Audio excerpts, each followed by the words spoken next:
Ya, silakan masuk. Waalaikumsalam. Silakan masuk, Mbak. Silakan duduk. Bisa dipilih ya, Mbak ya. Duduknya di mana? Terserah. Pokoknya senyamannya, Mbak. Sudah? Masuknya aja? Iya, nggak apa-apa. Sudah? Sudah. Permisi ya, Mbak ya. Iya. Baik. Nah, selamat pagi teman-teman semuanya. Pagi. Gimana kabarnya hari ini? Alhamdulillah. Baik ya, Mbak ya. Ngomong-ngomong di sini sudah saling kenal apa belum ini? Belum. Jadi kalau tidak kenal maka tidak sayang. Jadi alangkah baiknya kita perkenalan terlebih dahulu ya, Mbak. Nah, mungkin bisa perkenalan terlebih dahulu mulai dari Mbak sini. Perkenalkan, nama saya Mbak Bulan. Mbak bisa memanggil Bulan dari, Mbak bisa memanggil saya Mbak Bulan. Saya dari jurusan sejarah. Baik, Mbak Bulan dari sejarah. Kemudian selanjutnya Mbaknya. Saya Vio dari sastra Inggris. Baik, Mbak Vio dari sastra Inggris. Kemudian selanjutnya Saya Mai dari Prodi Kesehatan Masyarakat. Mbak Mai dari Kesehatan Masyarakat. Di sini sudah hafal belum nama-namanya sama jurusannya? Kalau Mbak ini siapa dan dari mana? Bulan dari sejarah. Dari sejarah. Kalau Mbak ini? Vio dari sastra Inggris. Ya, kalau Mbak ini? Dari Kesmas. Oh iya, Mbak Mai dari Kesmas. Berarti sudah kenal ya semuanya?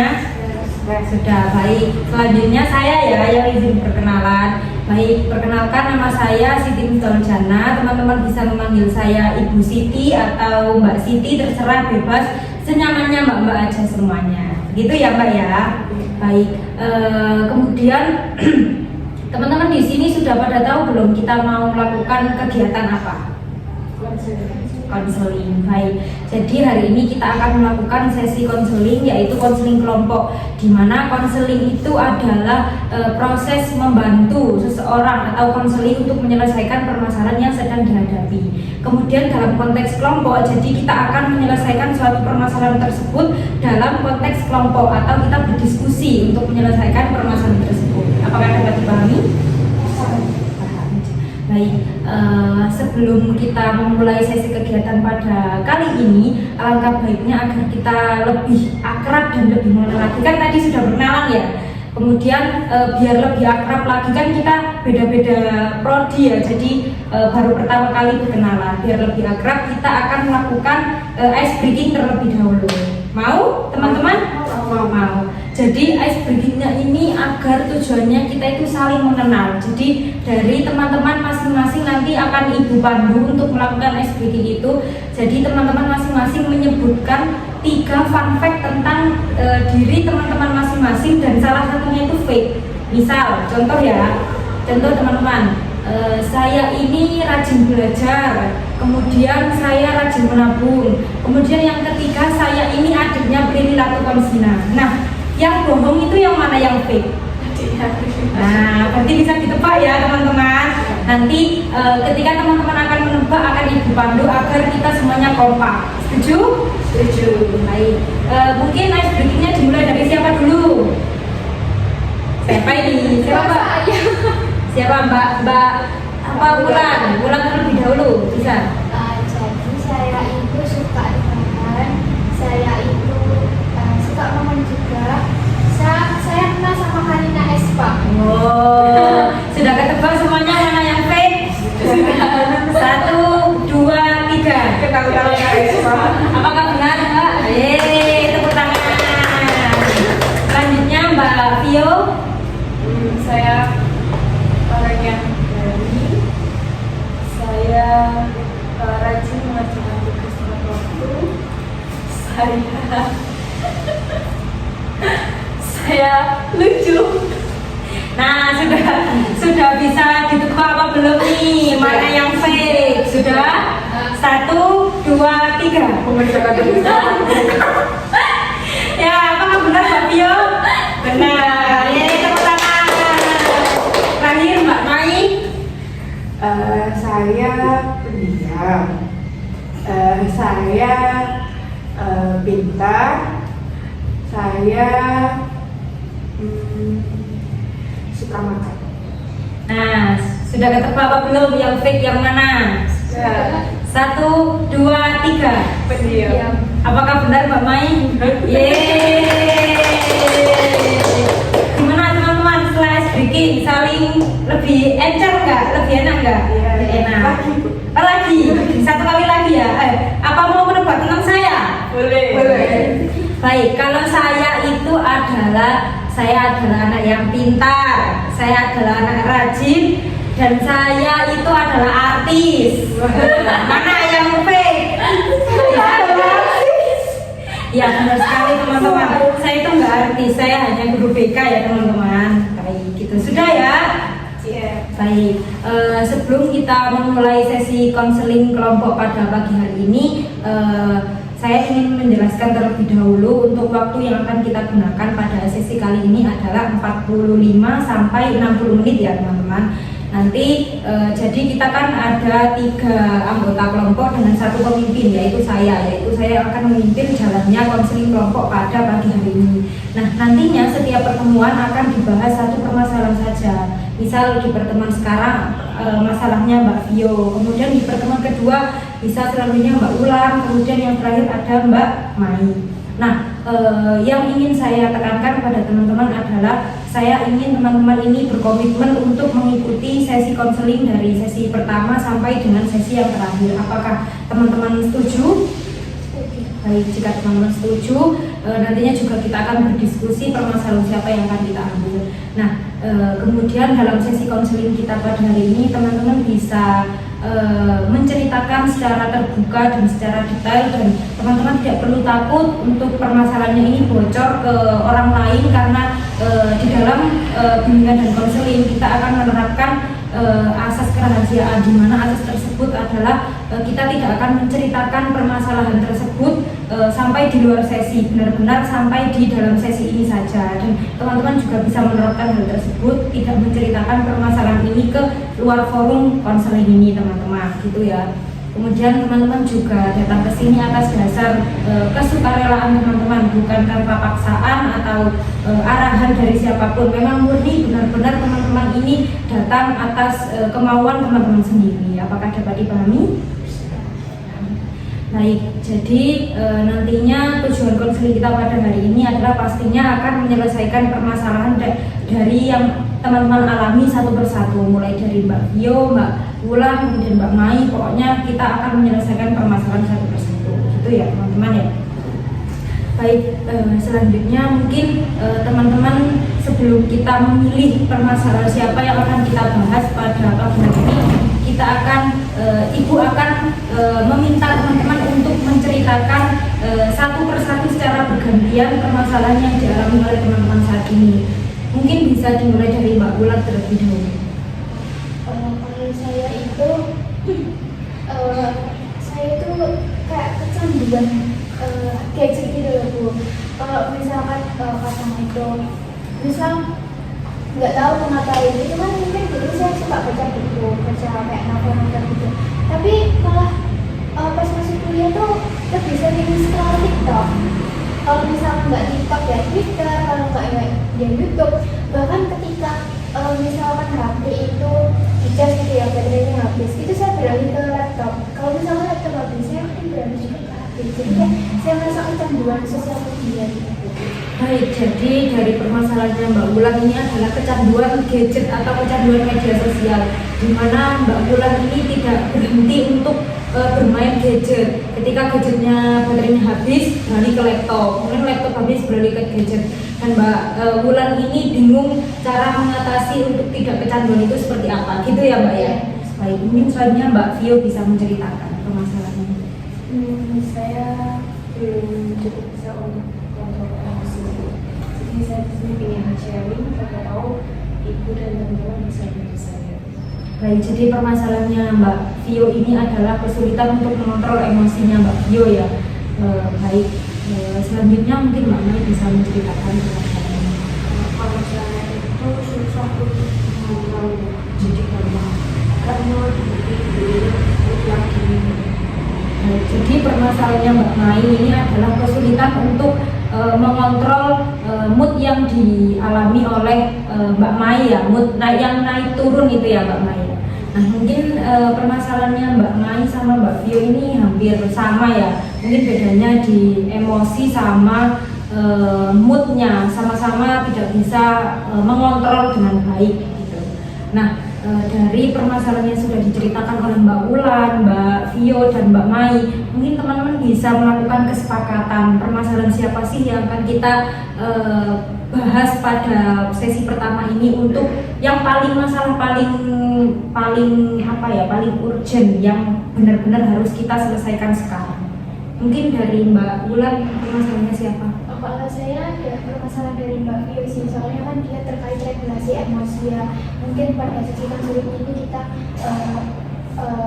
mungkin lebih mengetahui ya, mungkin emosi yang dimaksudkan itu seperti apa. Terus itu juga kalau misalkan itu pengalaman saya itu bisa berdampak ke akademik sama bahkan keluarga maupun teman-temannya. Jadi menurut saya permasalahan yang Mbak Vio.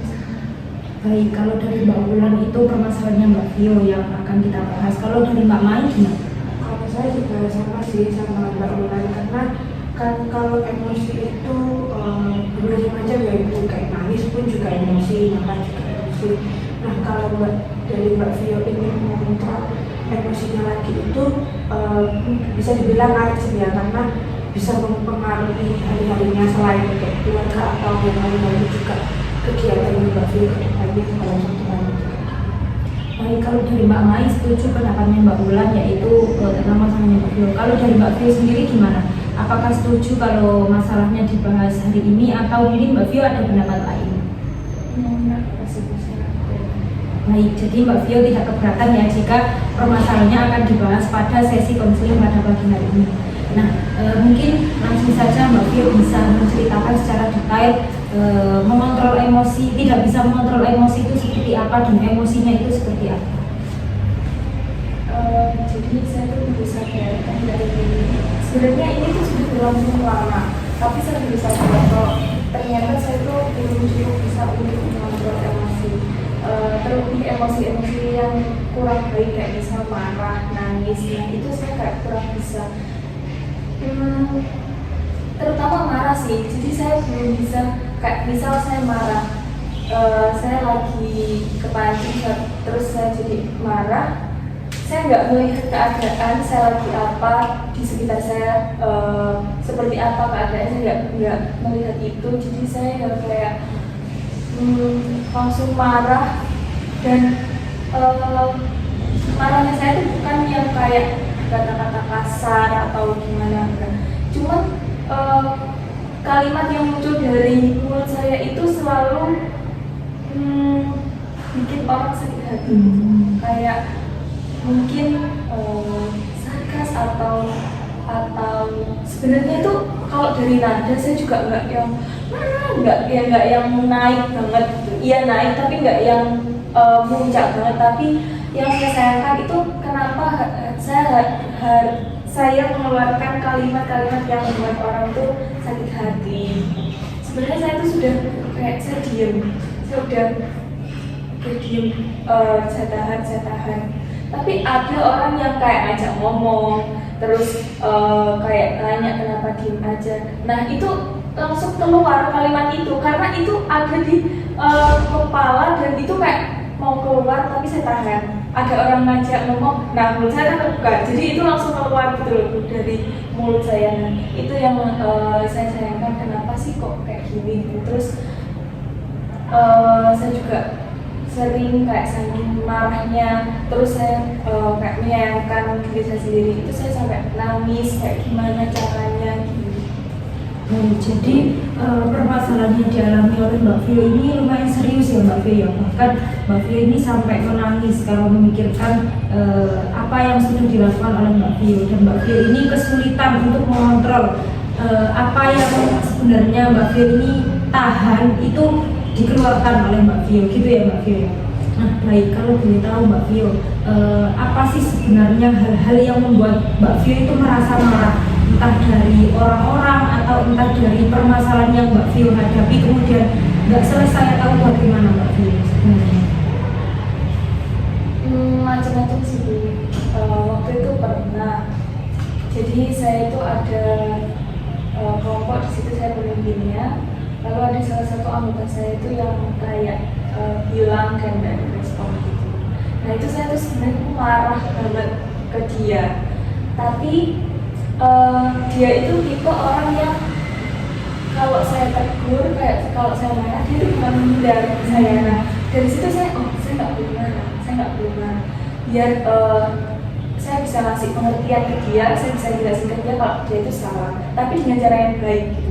Saya sudah menahan diri saya, tapi ternyata dia itu gimana ya, kayak masih menjengkelkan gitu loh Bu. Jadi saya kelepasan ngomong, terus ya membuat dia kayak, ya dia bilang kalau dia sakit hati sama omongan saya. Dia jadi takut sama saya, dia menghindar.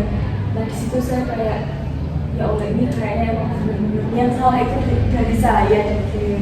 Saya udah nyoba cerita ke teman-teman, ya ada beberapa teman-teman yang kayak ya itu emang menyiapkan saya karena saya kurang bisa mengontrol amarah saya itu. Tapi ada beberapa teman-teman juga yang kayak enggak kok itu salahnya dia yang mancing emosi gini gitu. Nah saya tuh jadi ya bingung gitu. Baik, jadi dari cerita yang sudah dikatakan oleh Mbak Vio, faktor yang menyebabkan Mbak Vio marah ini ada dari faktor luar, yaitu orang lain yang membuat Mbak Vio itu marah. Kemudian ketika Mbak Vio bercerita kepada teman-teman Mbak Vio, ada yang mengatakan bahwa Mbak Vio yang salah karena tidak bisa mengontrol emosi, tetapi juga ada yang membenarkan sikapnya Mbak Vio karena Mbak Vio melakukan hal tersebut karena dipancing oleh orang lain, gitu ya Mbak Vio ya.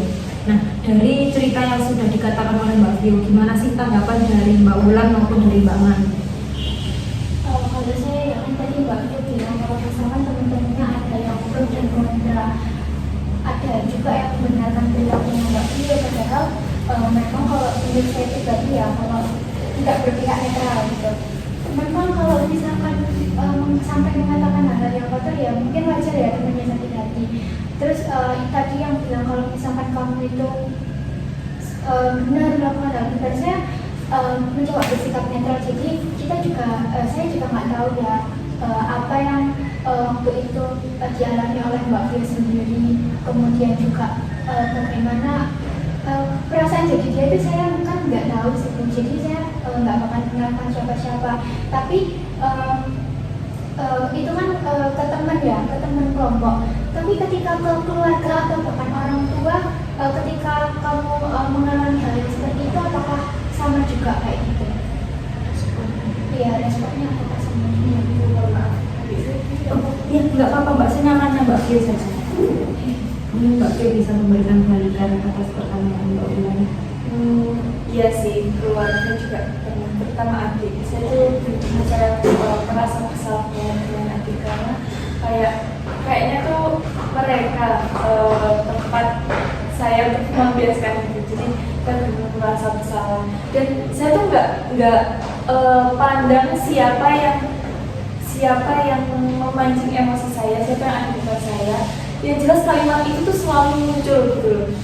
Meskipun itu ke mama, ke ayah gitu. Dan saya tuh juga pernah cerita ke mama gini, terus mama ya mama sadar kalau kamu emang kayak gitu Kak orangnya. Ya itu emang kekuranganmu, itu yang harus kamu ubah. Itu memang ayahku kayak gitu emang. Jadi secara nggak langsung itu bakal mulai ke kamu karena kamu emang selingkungan sama ayahmu. Iya sih, tapi itu aku takut aku nggak punya keluarga kayak gitu. Nah ya itu yang harus diubah. Dan pokoknya ini tuh mama menyalahkan saya. Terus tapi beliau itu ya juga nggak ngasih solusi apa gitu loh, apa yang harus saya lakukan. Yang jelas saya tuh salah dan saya harus merubah. Baik, jadi dari Mbak Vio sebenarnya sudah pernah bercerita kepada keluarga, terutama mamanya ya. Kemudian dari mamanya memang tidak ada feedback untuk solusi gimana caranya Mbak Vio berubah, hanya mengarahkan Mbak Vio untuk berubah dan berubah, tidak ada solusi yang tepat. Nah mungkin tanggapan dari Mbak Wulan gimana terkait jawaban dari Mbak Vio? Kemudian kamu bilang kalau misalkan pernah terutama ke adik yang jadi pelampiasan emosional mama, itu apakah itu situasi ketika adik kamu salah atau dia cuma diem aja terus sebagai pelampiasan emosi kamu melampiasinya ke adik kamu?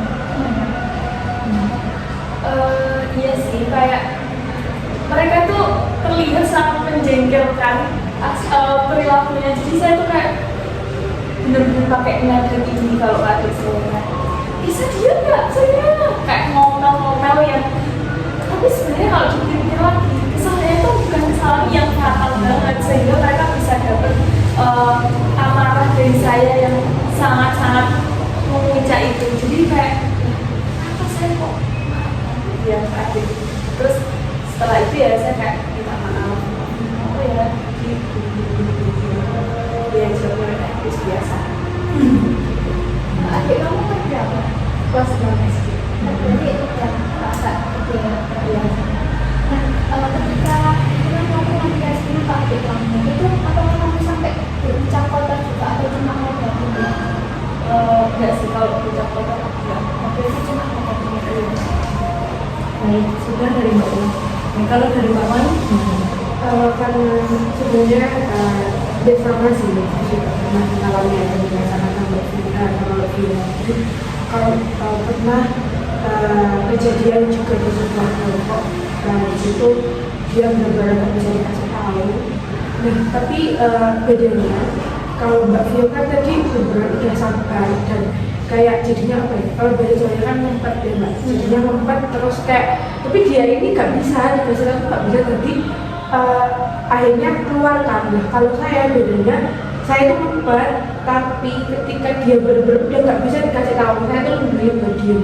Jadi makanya saya itu bukannya kayak kalau Mbak Vio kan lebih kayak mengeluarkan ya, kayak auto ngomong apa yang dirasain. Kalau saya enggak, jadi saya tinggal pergi aja, saya diam dan saya benar-benar nunggu sampai dia itu tahu bahwa kamu itu salah, seharusnya melakukan kayak gitu. Karena apa yang saya pikirkan itu kalau misalkan anak ini terus diladenin ya, ibaratnya kan terus diladenin, terus ditarik, terus ditutup, maka dia itu gak akan ngerasa bersalah. Kayak kan dia itu bakal pikiran kayak, loh kan dia loh masih tetap nyari aku, dia masih tetap nuntut aku buat kayak aku tuh harus jadi kayak gini.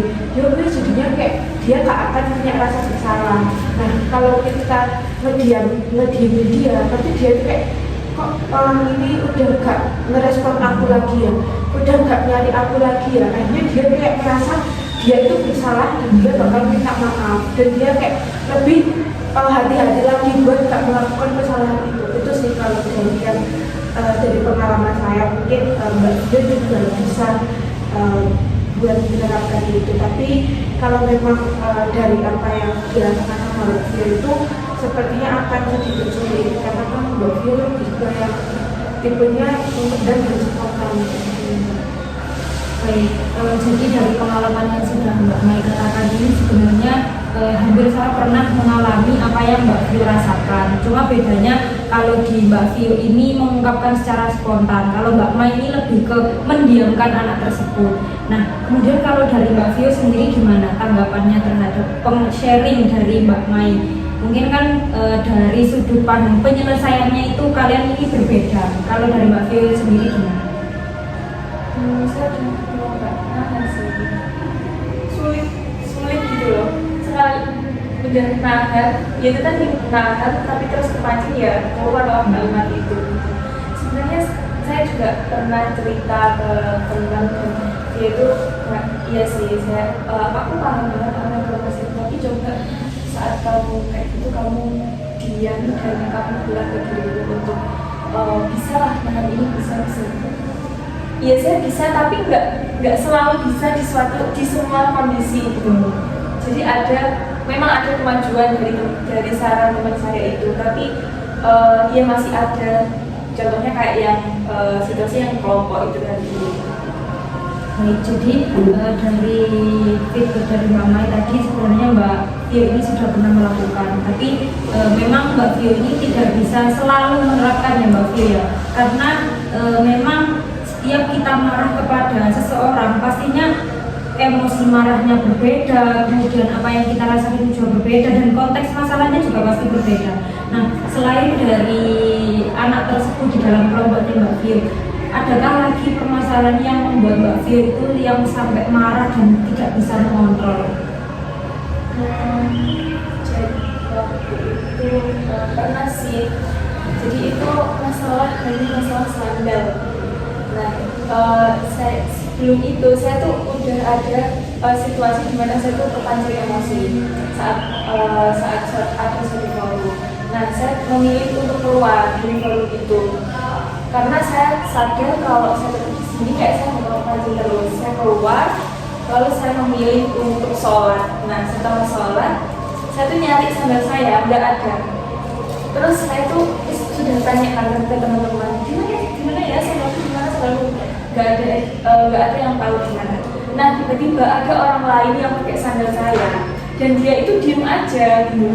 Terus tak hampiri dan tak tanyain, Mas, itu sandalnya siapa? Nah, di situ saya kok nadaku kayak mau marah ya. Ayo kita maaf mbak, maaf. Terus dicopot sandalnya di tempat itu juga. Nah, saya tuh kurang seneng kenapa dicopot di tempat itu juga, kayak seakan kayak nyolong sandal kayak gitu loh.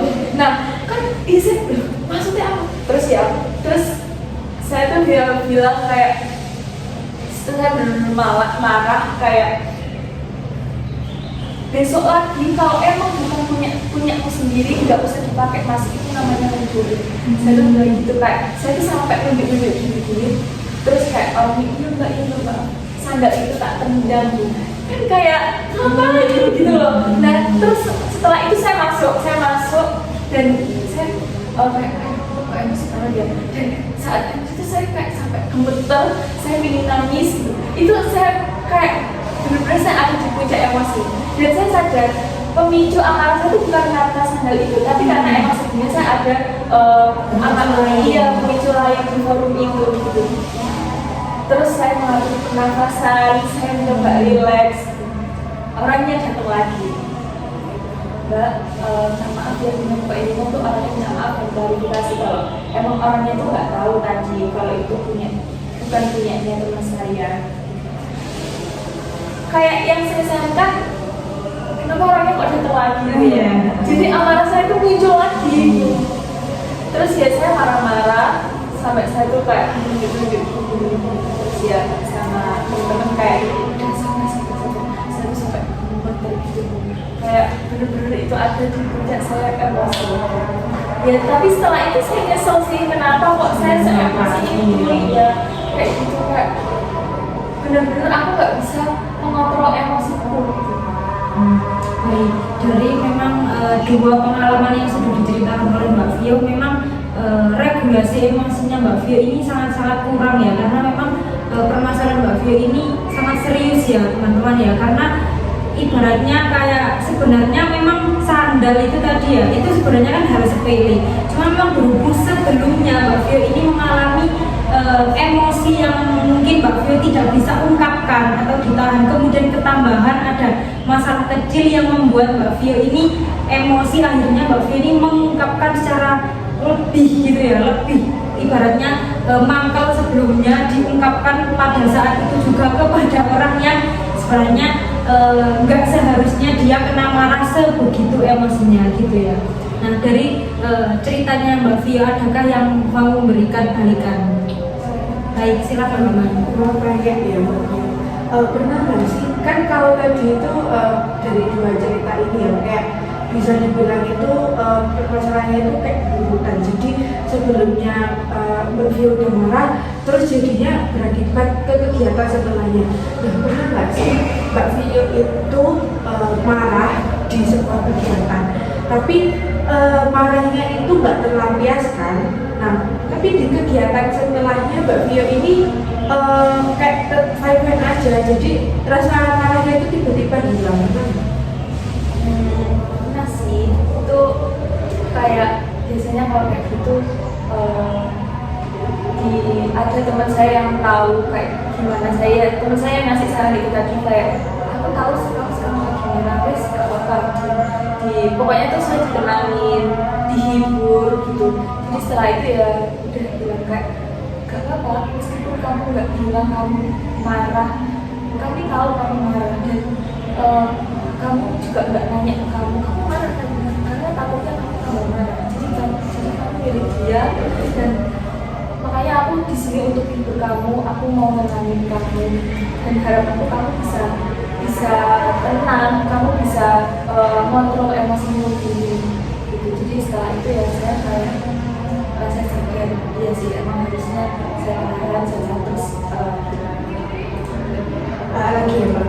Nah, apakah temen Mbak Vio itu kayak kan ibaratnya Mbak Vio sering banget nih yang marah. Nah, apa temennya Mbak Vio itu selalu di sampingnya Mbak Vio buat tenangin atau kayak di beberapa kegiatan atau beberapa kayak masalah waktu Mbak Vio marah itu temennya gak ada gitu, tapi Mbak Vio tetap bisa regulasi emosinya dengan karena ya dia juga nggak selalu bareng sama saya. Jadi saya jujur apa enggak saya tapi ya itu sih tapi saya sadar kalau makan es krim itu ternyata hanya 50 waktu itu soalnya pernah kayak semingguan itu saya sering marah, sering kayak tersulut emosi karena emang dari itu saya sedang nggak baik-baik aja, jadi kayak gampang banget tersulut emosi. Terus saya ya biasanya es krim sampai saya merasa tuh jadi kayak lagi sakit tuh kayak nggak enak. Saya cek gula darah ternyata dia tinggi gitu. jadi berpengaruhnya Iya, kayaknya aku nggak bisa jadi kalau aku harus makan es krim terus, tapi dia bisa buat iya terus dengan es krim itu kepalanya jadi dingin dan emang dari kecil diajarin kalau marah dia marah nangis itu ya dengan kasih es krim gitu. Dan dia kebiasaan sampai sekarang. Terus biasanya sekarang lagi kayak nyari apa ya selain es krim ini gitu. Dia cuma tidur mau pulang gitu. Baik, jadi memang Mbak Vio ini dari kecil sudah diajarkan bahwa kalau menahan marah, menahan nangis itu dengan cara es krim. Tetapi ternyata Mbak Vio juga menyadari bahwa es krim itu tidak selalu baik untuk diri Mbak Vio. Jadi Mbak Vio ini ingin mencari hal lain yang membuat yang selain es krim apa sih yang membuat Mbak Vio ini merasa lebih baik gitu ya Mbak Vio ya. Kalau dari Mbak Ulan gimana pendapatnya tentang Mbak Vio? Kalau saya dulu kan juga emosian ya Kak. Apalagi saya juga punya adik ya. Itu kelas 5 SD. Dulu malah waktu SMP itu dia baru umur berapa tahun gitu. Itu ya namanya anak kecil kan nakal-nakalnya apalagi adik saya itu cowok. Jadi semua kalau bener yang kayak saya dulu sampai gemes kayak saya nggak ngapa-ngapain tiba-tiba kesininya digigit bener-bener menjengkel gitu. Dan waktu itu pernah saya emosi mungkin karena saya itu kayak termakan kata-kata nggak tahu ya, jadi saya ada orang kan bilang selesaikan semuanya dengan kepala dingin. Jadi saya waktu itu masuk kulkas jadi saya waktu itu masuk kulkas saya kayak mencoba ya namanya saya kan maksudnya masih nggak ngerti ya regulasi emosi itu apa gitu loh. Kayak saya menelan mentah-mentah itu kepala gini. iya bahasa itu kayak gitu dulu, kayak menelan mentah-mentah kata-kata itu tanpa mencerna ya namanya. Bahkan saya pun mungkin nggak tahu ya kata regulasi itu apa. Jadi saya tuh masuk kulkas terus ketahuan sama mama saya. Iya kayak gini mbak, kulkas yang buka terus itu mama saya tuh kamu ngapain kak? Terus aku loh emosi sama adik loh ngeselin gitu. Terus habis itu mama saya tuh kayak ya Allah ayo keluar gitu. Terus itu kan pada waktu kecil ya. Terus habis itu pas SMA apalagi itu saya mulai bisa kayak regulasi emosi gitu. Jadi saya biasanya sabar sih, dan kalau tadi Mbak siapa ini Mai. Mbak Mayu sama Mbak Vio kan bilang kalau misalkan mungkin ada pengalaman di kelompok ya yang anaknya atau anggotanya itu mendengarkan kalau misalkan Mbak Vio ini mungkin marah-marah dengan mungkin mengucapkan hal-hal yang kotor atau kasar, kalau Mbak Mayu ini lebih diam ya Bu. Itu kalau saya biasanya langsung negur gitu. Karena waktu itu pernah di kuliah saya sekarang pada semester ini waktu kemarin itu ada satu anak itu dia kayak ngerjakan tugas cuma udah saya jelasin panjang lebar gitu loh, tapi dia itu juga nggak paham kan. Akhirnya saya jelasin lagi dan dia di akhir itu bilang kalau misalkan ini siapa yang masukin kamu tambah gitu. Di situ saya emosi, tapi saya mikir lagi mungkin dia nggak tahu ya. Jadi terus habis itu dia nggak ngerjain, akhirnya saya tegur, tapi saya berusaha mengajar dengan baik gitu. Jadi saya mikir, saya tanamkan di dalam diri saya kalau misalkan mungkin dia nggak tahu atau punya kesempatan lain, jadi saya tetap menegur secara baik-baik. Kalau dari sharingnya Mbak Vinka ini juga pernah mengalami hal yang sama, apa yang dirasakan oleh Mbak Ulan. Yang dirasakan oleh Mbak Ulan ini hampir sama dengan apa yang dirasakan oleh Mbak Vio dan Mbak Mai ya. Nah, mungkin dari pengalaman yang sudah diceritakan oleh Mbak Vio, Mbak Mai, dan Mbak Ulan ini kan memiliki sudut pandang penyelesaian yang berbeda. Kalau Mbak Mai ini lebih tetap menegur seperti Mbak Vio, cuma dengan Mbak Ulan ini menegur sama seperti dengan Mbak Vio, cuma dengan bahasa yang baik, dengan bahasa yang menuntun. Kalau memang dari Mbak Vio kan memang yaitu tadi kesulitannya memang gimana caranya menahan apa yang sebenarnya tidak dikatakan gitu ya Mbak ya. Baik, mungkin selanjutnya kita akan masuk ke tahap WDEP. Jadi nanti di tahap WDEP ini kita bersama-sama akan berdiskusi terkait want, keinginannya Mbak Vio, kemudian doing, apa yang sudah dilakukan oleh Mbak Vio selama ini, kemudian evaluasi, dan yang terakhir ada planning atau perencanaan. Dan nantinya Mbak Ulan dan Mbak Mai ini juga akan membantu Mbak Vio jika dirasa Mbak Vio ini apa yang dikatakan oleh Mbak Vio ini kurang tepat atau bagaimana. Mbak Vio ini tetap butuh masukan dan saran dari Ibu, dari Mbak Ulan, dan dari Mbak Mai. Paham ya teman-teman? Baik. Untuk yang pertama ada tahap want, yaitu keinginan. Apa sih sebenarnya yang diinginkan oleh Mbak Vio sejauh ini dalam mengatasi regulasi emosinya Mbak Vio itu tadi?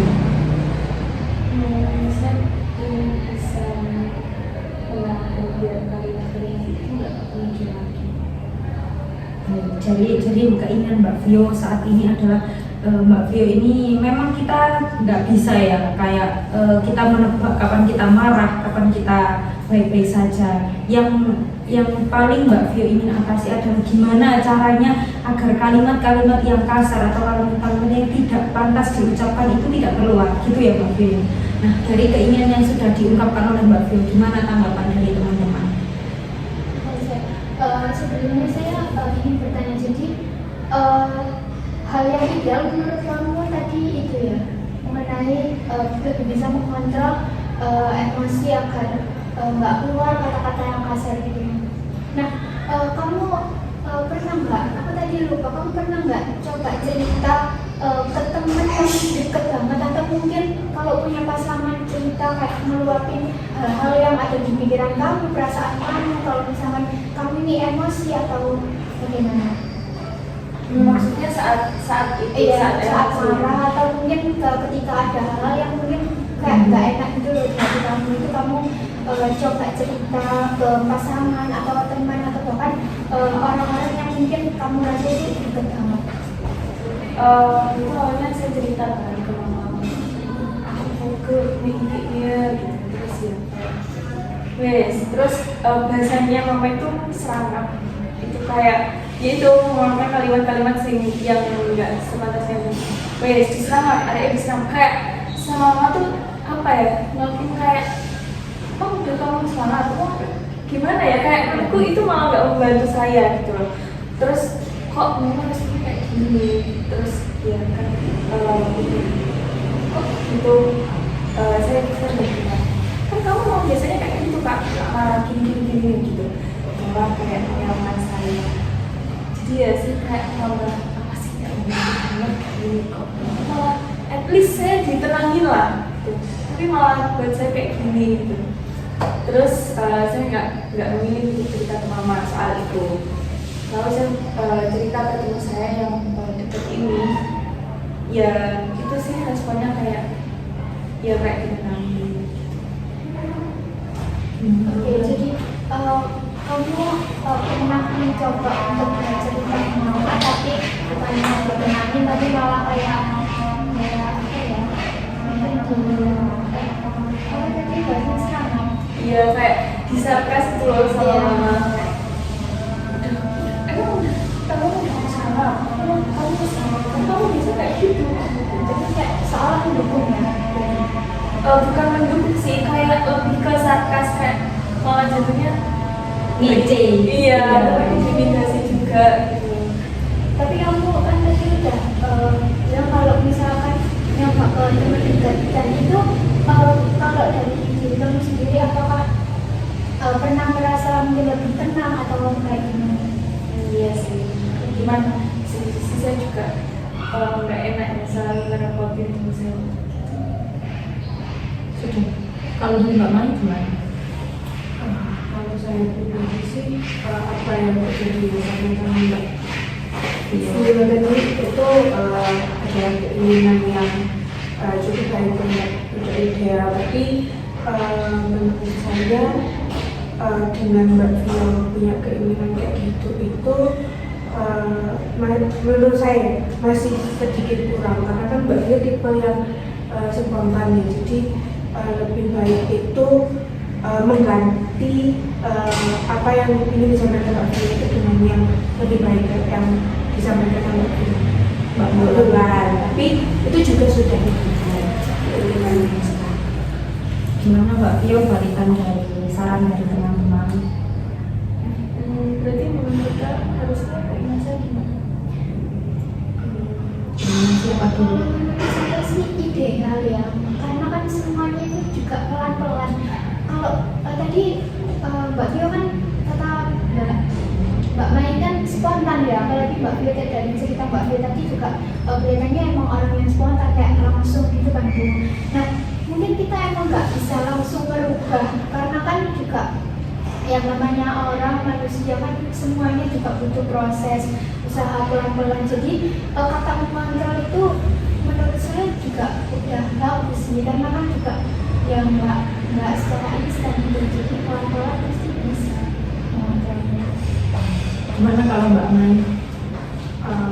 Iya sih, cuman kalau misalkan yang kayak langsung dari yang dikontrol ke tipe-tipe jadi yang lemah lembut atau yang lebih baik untuk anak itu juga agak susah, jadi ya memang sudah ideal, tapi mungkin saran-saran dari saya tadi emang kurang masuk dan masih belum terlalu cocok untuk Mbak Vio yang sekarang, tapi setelah mungkin Mbak Vio menerapkan keinginan sekarang itu bisa.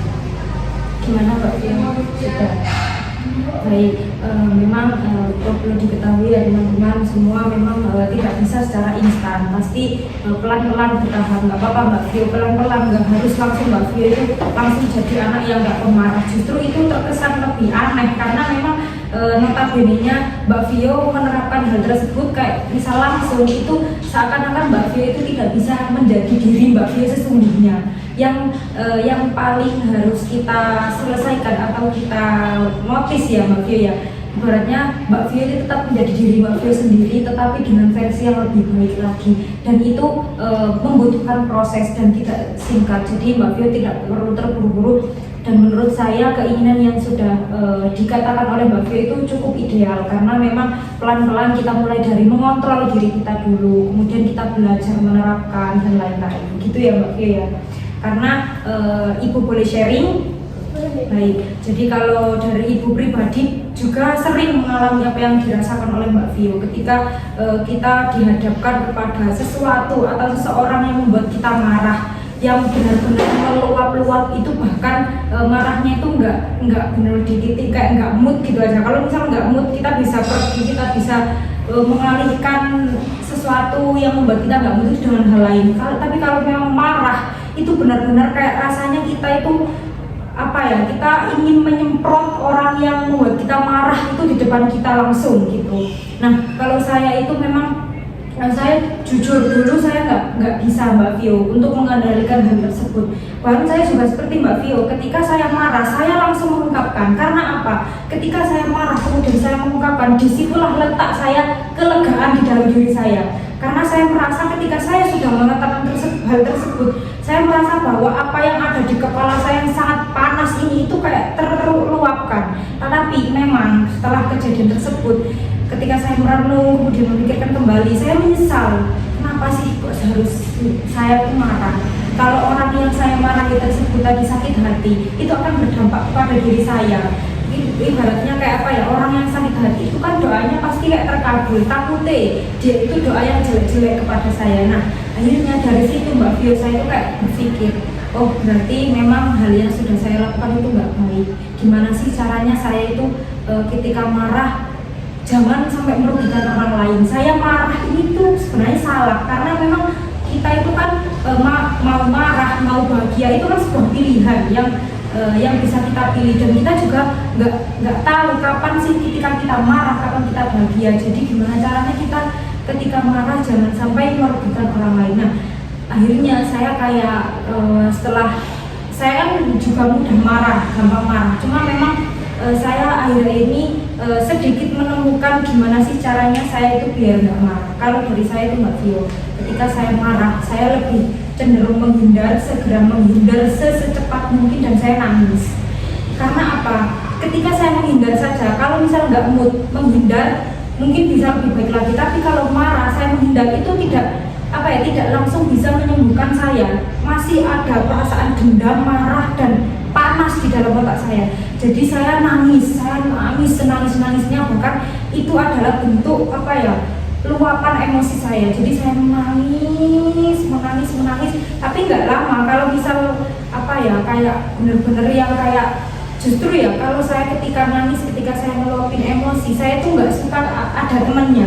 Kalau ada temennya kayak ditenangkan, atau saya tuh kayak merasa diem, kayak marah saya tuh kayak seakan-akan divalidasi oleh teman saya. Jadi kayak merasa saya itu ada pendukungnya gitu loh. Jadi kayak saya tuh merasa akhirnya kayak saya marah ini benar gitu loh. Jadi saya lebih memilih menghindar, menyendiri, saya nangis-nangisnya. Kalau sudah lega, sudah kayak saya merasa bahwa kayak lega gitu loh. Kayak ibaratnya tuh leganya itu sama dengan kayak saya itu meluapkan ke orang yang membuat saya marah tadi gitu. Gimana Mbak Vio? Iya sih, saya juga pernah kayak gitu, kayak saya nahan, terus saya nangis, dan iya sih saya merasakan. Cuman saya nggak pikir apakah dia nangis gimana. Baik, jadi sebenarnya Mbak Vio ini sudah pernah melakukan hal tersebut. Cuma Mbak Vio ini masih ada kebingungan sebenarnya. Ketika saya meluapkan amarahnya dengan cara menangis, apakah itu benar atau tidak gitu ya? Kalau dari teman-teman gimana? Berarti ketika waktu itu kamu biasanya melakukan nangis, pernah nangis diam-diam gitu ya? Ketika marah emosi gitu kamu nangis diam-diam. Dan kamu tadi nanya kalau misalkan nangis itu benar atau enggak. Kalau menurut kamu sendiri itu gimana? Saya nggak tahu ya gimana, pokoknya dengan nangis itu iya sih saya merasa lebih lega juga. Cuman benarkah saya meluapkan emosi dengan cara yang tidak semestinya? Misalkan emosi saya sebenarnya itu marah, tapi saya sedih gitu. Itu kan ada yang nggak sinkron. Nah itu benar atau salah? Ya plusnya saya nggak merugikan orang lain sih. Gimana kalau dari Mbak Ulan? Kalau menurut saya juga pernah mengalami setelah disadari ternyata memang banyak hal-hal yang mungkin apa ya kayak tertimbun di dalam diri saya gitu loh. Jadi saya nggak bercerita kepada siapa-siapa. Jadi mau marah, mau emosi atau emosi apapun itu saya nangis gitu. Dan menurut saya ketika Mbak Fia bilang seperti itu wajar, nggak apa-apa kok gitu loh. Karena emosi itu juga karena setiap orang kan juga berhak meluapkan emosinya. Kalau misalkan kamu nangis itu bikin kamu lega ya nggak apa-apa gitu loh. Itu kan juga ini tuh kaitan di saat enggak yang merugikan atau enggak wajar itu menurut aku nangis masih wajar ya. Gimana Mbak Fio? Jadi menurut Bulan itu nggak salah ya? Nggak salah, nggak apa-apa karena kan kalau misalkan daripada kamu misal emosi terus kamu lakunya misal malah apa ya ketika emosi yang nggak dikeluarkan itu ya itu aku apa ya kayak percayanya ketika ada emosi atau sesuatu yang ada di dalam diri kita itu nggak bisa tersampaikan pasti larinya ke marah. Kalau aku dulu gitu makanya aku mikir kalau misalkan kayak nangis kan aku pernah nangis juga jadi itu bikin lega. Jadi sampai saat ini kalau misalkan kita itu emosi apa itu kalau misalkan aku nangis itu aku lega jadi aku melakukan hal itu karena menurutku kalau misalkan nangis bikin aku lega ya nggak apa-apa gitu karena itu wajar gitu. Semua orang tuh berhak apa ya berhak meluapkan emosinya selagi ya dia nggak nyakiti dirinya sendiri. Gimana Mbak Fio?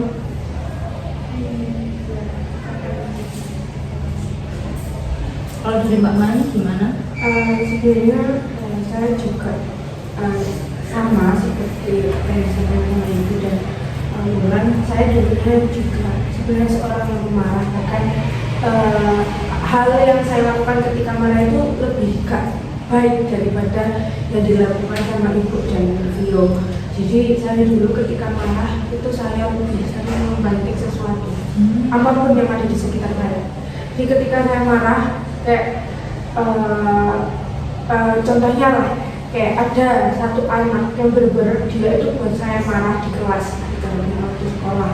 Nah ketika saya marah misalkan itu di jam kosong jadi saya keluar pintu itu auto ditariknya benar-benar dia sampai kayak gitu.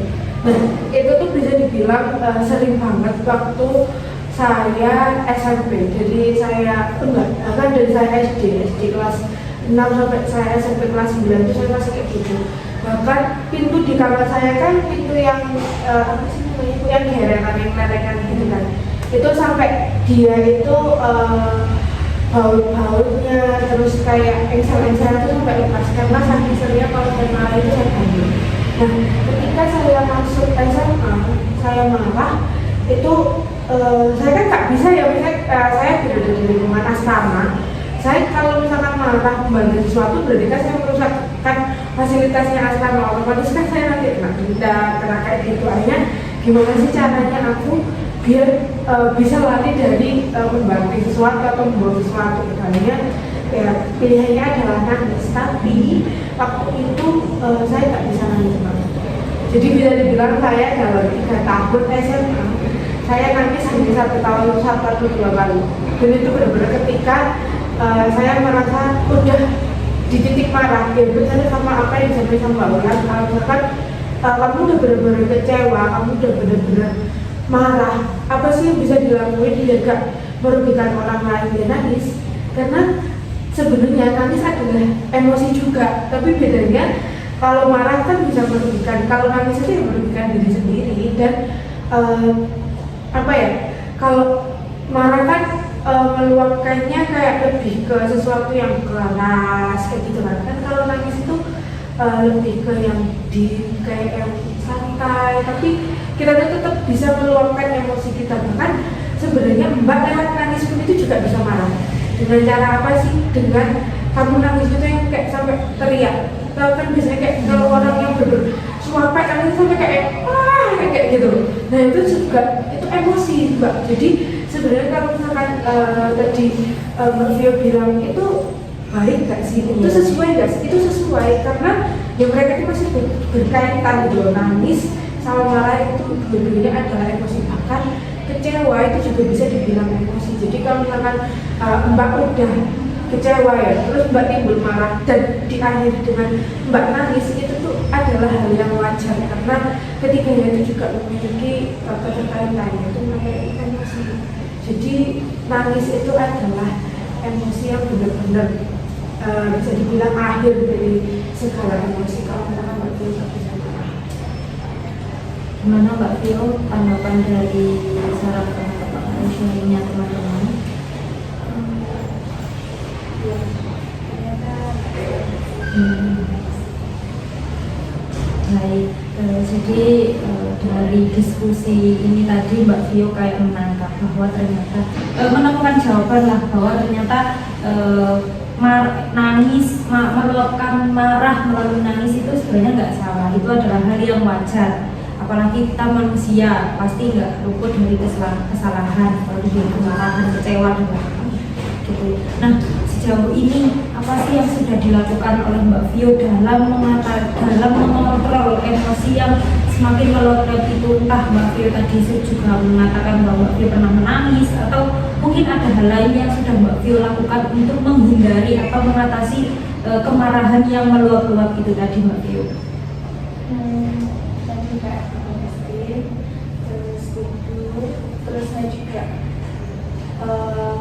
self talk kayak apa sih marah, dan kalau memang kamu lingkungan kamu cara marahnya kayak gitu, kamu nggak harus sama mereka, kamu nggak harus sama mereka yang kalau kamu beda itu malah kamu justru hebat. Dan ya sekarang sering sih self talk kayak gitu, nanggapin kayak gitu. Dan ya harapanku aku bisa lebih mengontrol kalimat-kalimat yang keluar dari saat marah sama emosi nanti kita. Dan ya saya nyoba ngomong pelan-pelannya, ya aku marah sama, tapi nggak saya terusin, pokok bisa bilang sama gitu. Dan itu kayak ada kelegaan karena dia tahu kalau aku lagi marah sama dia. Jadi biar dia bisa ngerem apa yang dilakuin, biar nggak tambah menyuruh emosi. Jadi sebenarnya Mbak Vio ini sudah melakukan beberapa hal ya Mbak Vio ya untuk mengatasi emosi yang meluap-luap itu tadi. Nah, dari sejauh ini ya Mbak Vio ya, saya ingin bertanya, untuk kegiatan-kegiatan yang sudah Mbak Vio lakukan, mana sih kegiatan yang menurut Mbak Vio itu paling efektif, dan apakah kegiatan-kegiatan yang sudah Mbak Vio lakukan ini, apakah menurut Mbak Vio itu efektif atau tidak sih dalam mengatasi hal tersebut? Ada yang efektif, ada yang tidak. Terutama yang paling efektif menurut saya itu yang self talk itu sih. Misalnya masih belum sepenuhnya sadar kalau biasa harus beda cara amanat gitu. Meskipun ini kayak gini juga ada pengaruh dari lingkungan, tapi saya nggak boleh berbuat, dan saya nggak boleh sama.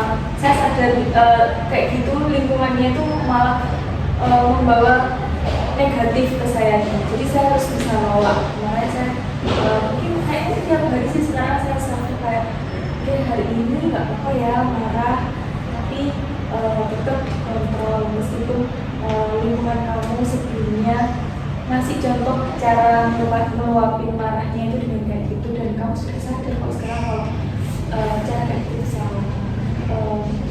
Kayak hari ini jangan kayak gitu ya,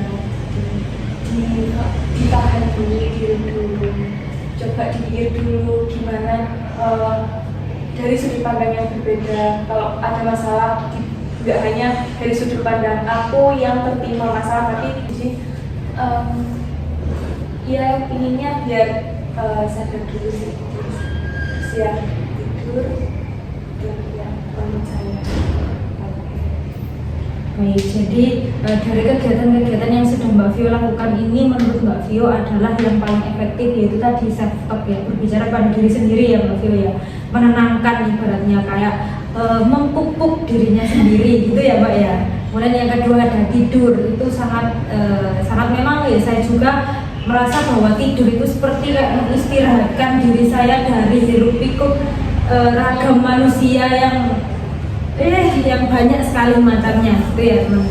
Kalau dari Mbak Ulan sendiri gimana tanggapannya terkait hal-hal yang sudah dilakukan oleh Mbak Vio? Iya bagus ya, apalagi kalau misalkan self care tadi Mbak Vio bisa terbantu ya dengan hal itu. Terus ini saya boleh sharing ya. Boleh Nah, Mbak. dulu kan saya juga kayak gitu, dan hal-hal yang saya lakuin itu saya mulai nerapin ini sih, kayak prinsip emosinya milik kita ya, kayak mood itu milik kita gitu loh. Jadi jangan sampai perilaku orang lain itu justru merusak hari-hari saya gitu loh. Jadi saya nerapin mindset itu sih. Jadi ketika mungkin ada perilaku orang itu, saya coba berpikir positif dan bilang ke diri saya, oke, jangan emosi, mungkin dia kayak ini, mungkin dia kayak ini gitu. Jadi saya kayak mencoba berusaha positif thinking dan juga sabar sih. Ya memang nggak sepenuhnya apa ya, nggak langsung meredam emosi saya gitu, tapi pelan-pelan itu membantu saya sih. Jadi mungkin nanti bisa dicoba kayak Gimana Mbak Vio? Kalau dari Mbak Mai gimana? Kalau dari saya sih apa yang disampaikan sama Mbak Ulan itu juga cukup baik ya, tapi apa yang sudah dilakukan oleh Mbak Vio itu sudah sangat-sangat baik, karena memang segala sesuatu itu dari diri kita sendiri ya. Kalau misalkan dari awal misalnya Mbak Vio menyampaikan itu pagi hari, pasti tuh itu juga membantu Mbak Vio selama satu hari itu buat kayak lebih mengurangi emosinya. Tapi kalau saya beri saran, kalau misalkan kan tadi ibunya tadi nggak sengaja juga sudah mempraktekkan ya. Kalau misalkan Mbak Vio benar-benar nggak bisa tenang dengan apa yang sudah disampaikan di pagi hari, mungkin ini saya lihat di film ya Mbak, jadi ini bisa juga dilakukan. Tadi Bu Siti juga sendiri melakukan, jadi kayak bisa dirinya sendiri itu bisa, karena saya lihat di film itu cukup membantu, dan mungkin Mbak Vio juga bisa sambil menyampaikan afirmasi positif yang disampaikan di pagi hari tadi, bahwa Mbak Vio itu bisa, tapi sambil tetap dibuktikan kalau di tempat umum bisa. Gimana kalau dari Mbak Vio tanggapannya atas saran dari teman-teman? Selanjutnya untuk tahap yang terakhir ada tahap planning ya Mbak Vio ya, di mana di tahap ini kita akan bersama-sama mendiskusikan atau membantu Mbak Vio dalam merencanakan kegiatan yang akan Mbak Vio lakukan dalam mengatasi atau meregulasi emosi yang ada di dalam diri Mbak Vio gitu. Nah, untuk planningnya mungkin kita juga bisa menerapkan yang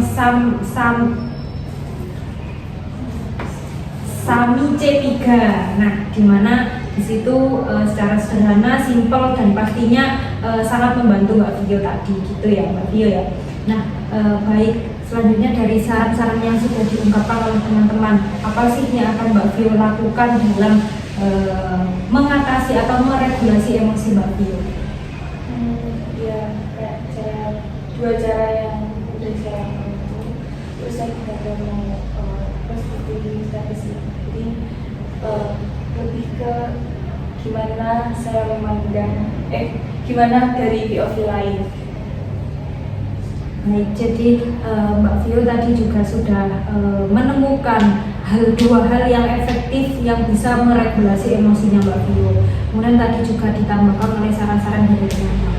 Kemudian saya sedikit memberikan penguatan juga ya Mbak Vio ya atas dari saran dari teman-teman tadi. Nah, kalau dari sarannya Mbak Wulan tadi kan mindset yang bisa diterapkan Mbak Vio.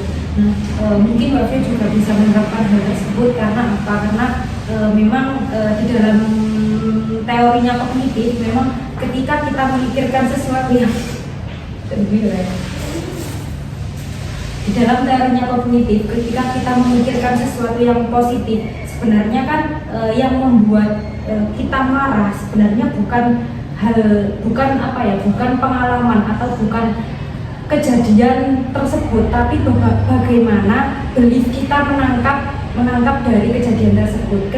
Pilihannya ada dua, belief positif atau belief negatif. Ketika Mbak Vio menerapkan dari kejadian yang membuat Mbak Vio kesal, ketika Mbak Vio ini menangkapnya menjadi sebuah belief yang positif, pastinya akan turun ke perasaan Mbak Vio. Jadi Mbak Vio ini perasaannya agar baik, ibaratnya kayak self talknya Mbak Vio itu mengatakan oke, nggak apa-apa, ini semua baik-baik saja, ini bisa diselesaikan secara baik-baik. Kemudian akhirnya menular kepada perilakunya Mbak Vio. Akhirnya perilakunya Mbak Vio ini menunjukkan bahwa oke, aku bisa mengatasi ini dengan baik, gitu Mbak Vio. Baik, jadi kita sudah di penghujung waktunya, kan sudah melebihi 45 menit ya, sudah hampir 60 menit juga waktunya. Kita sudah bersama-sama berdiskusi terkait permasalahannya Mbak Vio. Nah, selanjutnya saya ingin bertanya terlebih dahulu ya, terutama kepada Mbak Vio, gimana sih perasaan Mbak Vio setelah berdiskusi bersama saya, bersama teman-teman terkait permasalahan yang dialami oleh Mbak Vio? Saya senang sekali sih, aku dan teman-teman sangat membantu saya. Terima kasih. Sama-sama Mbak Vio. Kemudian selanjutnya Mbak Ulan. Kalau dari saya sih ya, saya senang ya bisa mungkin apa yang saya ceritakan tadi mungkin dari pengalaman saya itu bisa apa ya, kayak menjadi insight baru bagi teman-teman. Terus habis itu mungkin ada saran dari saya ataupun Mbak Mai itu yang mungkin bisa membantu Mbak Vio, dan saya yakin Mbak Vio pelan-pelan bisa mengontrol emosinya. Nangis itu gak apa-apa, semua orang tuh berhak itu kayak meluapkan emosinya selagi itu gak menyakiti orang lain, yang menyakiti orang lain maupun diri sendiri. Kalau dari Mbak Mai? Ya, dengan konseling ini mungkin Mbak Vio bisa dibantu dengan saran tadi juga. Ibu sudah sering, saya dan juga Mbak Ulan sudah memberikan masukan. Semoga masukan-masukan yang diberikan itu bisa membantu, dan kedepannya Mbak Vio bisa meregulasi emosinya dengan lebih baik lagi. Dan juga saya berterima kasih apa yang disampaikan sama Mbak Vio dan Mbak Ulan itu juga bisa membuat saya menjadi mengerti, oh ternyata cara regulasi emosi yang itu seperti ini, dan ternyata yang mengalami emosi yang tidak stabil itu bukan cuma saya, tapi teman-teman juga. Terima kasih teman-teman semuanya sudah sharing, sudah bercerita, sudah berdiskusi, dan sudah membantu Mbak Vio juga dalam menyelesaikan permasalahan pada konseling kita pada pagi hari ini. Nah, sebelum saya menutup, saya ingin memberikan sedikit pekerjaan rumah kepada Mbak Vio, di mana nantinya saya akan memantau emosi, regulasi emosi yang dirasakan oleh Mbak Vio selama seminggu terakhir ke depan melalui pekerjaan rumah tersebut, dan nantinya formatnya akan saya kirimkan melalui via WhatsApp ya Mbak Vio ya. Baik, waktu sudah cukup berakhir, saya akhiri. Saya ucapkan terima kasih banyak kepada teman-teman semuanya sudah bersedia mengikuti konseling pada pagi hari ini. Saya tutup. Wassalamualaikum warahmatullahi wabarakatuh. Waalaikumsalam warahmatullahi wabarakatuh. Jadi ya Mbak ya.